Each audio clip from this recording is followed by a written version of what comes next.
بسم اللہ الرحمن الرحیم۔ السلام علیکم ناظرین۔ درود شریف کی برکت کا واقعہ، یہودی کی انگوٹھی کا واقعہ۔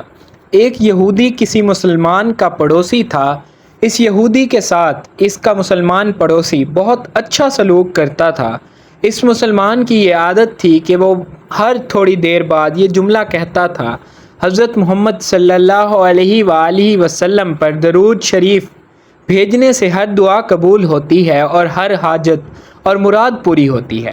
جو کوئی بھی اس مسلمان سے ملتا وہ مسلمان سے اپنا یہ جملہ ضرور سنتا، اور جو بھی اس کے ساتھ بیٹھتا اسے بھی ایک مجلس میں کئی بار یہ جملہ مکمل یقین سے سناتا تھا کہ حضرت محمد صلی اللہ علیہ وآلہ وسلم پر درود شریف بھیجنے سے ہر دعا قبول ہوتی ہے اور ہر حاجت اور مراد پوری ہوتی ہے۔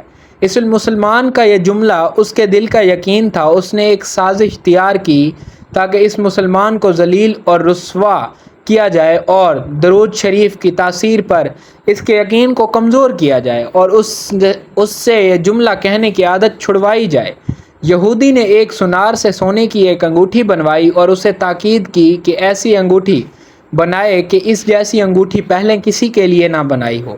سنار نے انگوٹھی بنا دی۔ وہ یہودی انگوٹھی لے کر مسلمان کے پاس آیا۔ حال احوال کے بعد مسلمان نے اپنا وہی جملہ، اپنی وہی دعوت دہرائی کہ حضرت محمد پر درود شریف بھیجنے سے ہر دعا قبول ہوتی ہے، ہر حاجت اور مراد پوری ہوتی ہے۔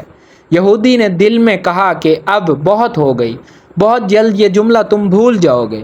کچھ دیر بات چیت کے بعد یہودی نے کہا: میں سفر پر جا رہا ہوں، میری ایک قیمتی انگوٹھی ہے، آپ کے پاس امانت رکھ کے جانا چاہتا ہوں، واپسی پر آپ سے لے لوں گا۔ مسلمان نے کہا: کوئی مسئلہ نہیں، آپ بے فکر ہو کر انگوٹھی میرے پاس چھوڑ جائیں۔ یہودی نے وہ انگوٹھی مسلمان کے حوالے کی اور اندازہ لگا لیا کہ مسلمان نے وہ انگوٹھی کہاں رکھی ہے۔ رات کو وہ چھپ کر اس کے مسلمان کے گھر کودا اور بالآخر انگوٹھی تلاش کر لی اور اپنے ساتھ لے گیا۔ اگلے دن وہ سمندر پر گیا اور کسی کشتی پر بیٹھ کر سمندر کی گہرائی جگہ پہنچا اور وہاں وہ انگوٹھی پھینک دی اور پھر اپنے سفر پر روانہ ہو گیا۔ اس کا خیال تھا کہ جب واپس آؤں گا اور اس مسلمان سے اپنی انگوٹھی مانگوں گا تو وہ نہیں دے سکے گا، تب میں اس پر چوری اور خیانت کا الزام لگا کر خوب چیخوں گا اور ہر جگہ اسے بدنام کروں گا۔ وہ مسلمان جب اپنی اتنی رسوائی دیکھے گا تو اسے خیال ہوگا کہ درود شریف سے کام نہیں بنا اور یوں وہ اپنا جملہ اور اپنی دعوت چھوڑ دے گا۔ مگر اس نادان کو کیا پتا تھا کہ درود شریف کتنی بڑی نعمت ہے۔ یہودی اگلے دن واپس آ گیا، سیدھا اس مسلمان کے پاس گیا اور جاتے ہی اپنی انگوٹھی طلب کی۔ مسلمان نے کہا: آپ اطمینان سے بیٹھیں، آج درود شریف کی برکت سے میں صبح دعا کر کے شکار کے لیے نکلا تھا تو مجھے ایک بڑی مچھلی ہاتھ لگ گئی۔ آپ سفر سے آئے ہیں، وہ مچھلی کھا کر جائے۔ پھر اس مسلمان نے اپنی بیوی کو مچھلی صاف کرنے اور پکانے پر لگا دیا۔ اچانک اس کی بیوی زور سے چیخی اور اسے بلایا۔ وہ بھاگ کر گیا تو بیوی نے بتایا کہ مچھلی کے پیٹ سے سونے کی انگوٹھی نکلی ہے اور یہ بالکل ویسی ہے جیسی ہم نے اپنے یہودی پڑوسی کی انگوٹھی امانت رکھی تھی۔ وہ مسلمان جلدی سے اس جگہ گیا جہاں اس نے یہودی کی انگوٹھی رکھی تھی۔ انگوٹھی وہاں موجود نہیں تھی۔ وہ مچھلی کے پیٹ والی انگوٹھی یہودی کے پاس لے آیا اور آتے ہی کہا: حضرت محمد صلی اللہ علیہ وآلہ وسلم پر درود شریف بھیجنے سے ہر دعا قبول ہوتی ہے اور ہر حاجت مراد پوری ہوتی ہے۔ پھر اس نے وہ انگوٹھی یہودی کے ہاتھ پر رکھ دی۔ یہودی کی آنکھیں حیرت سے باہر، رنگ کالا پیلا اور ہونٹ کانپنے لگے۔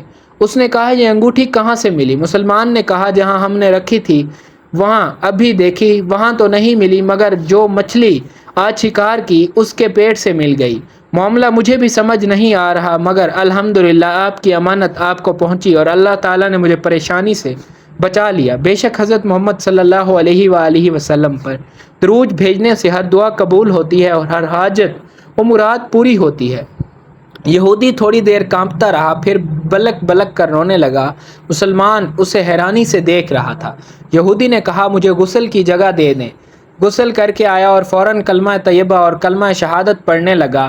وہ بھی رو رہا تھا اور اس کا مسلمان دوست بھی، اور مسلمان اسے کلمہ پڑھا رہا تھا اور یہودی یہ عظیم کلمہ پڑھ رہا تھا۔ جب اس کی حالت سنبھلی تو مسلمان نے اس سے وجہ پوچھی، تب اس نو مسلم نے سارا قصہ سنا دیا۔ مسلمان کے آنسو بہنے لگے اور وہ بے ساختہ کہنے لگا: حضرت محمد صلی اللہ علیہ وآلہ وسلم پر درود شریف بھیجنے سے ہر دعا قبول ہوتی ہے اور ہر حاجت و مراد پوری ہوتی ہے۔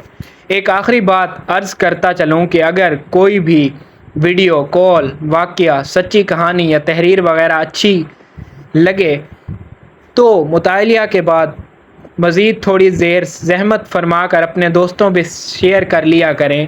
یقین کیجئے کہ اس میں آپ کا بمشکل ایک لمحہ صرف ہوگا، لیکن ہو سکتا ہے کہ اس ایک لمحے کی اٹھائی ہوئی تکلیف سے آپ کی شیئر کردہ تحریر ہزاروں لوگوں کے لیے سبق آموز ثابت ہو سکتی ہے۔ شکریہ۔